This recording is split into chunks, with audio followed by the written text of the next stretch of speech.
Reverse aging is stem cells that we doing and lengthening our telomeres. Right.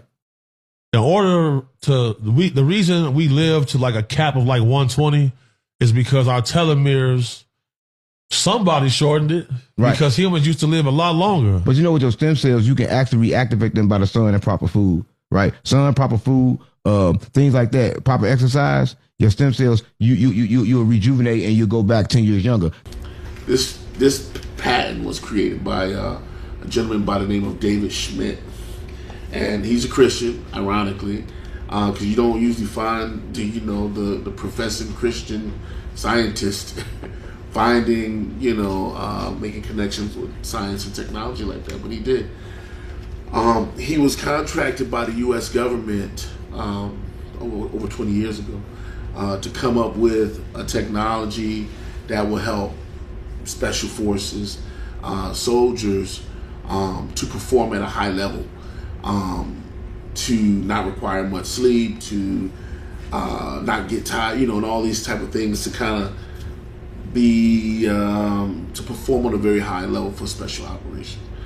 And his research brought him down the path of how light affects the body. What he discovered was that low frequency light causes the stem cells to regenerate, and that the human body has the ability to regenerate itself. And he started making all these connections with the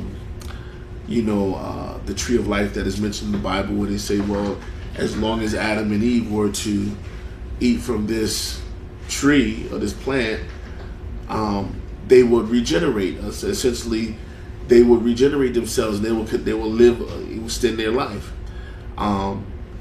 His study, his research showed him that the fruit that was on this tree of life was infused with low frequency light, and it wasn't so much the fruit from the tree that was regenerating, but it was the light effect on the cells that was causing it to regenerate, which is essentially reverse aging. So he got the patent on reverse aging technology. It's proven. We've got many trials. We've done stuff with people with MS, people with cancer, people with, I've experienced pretty much just about every uncurable disease. I've seen the reverse effect,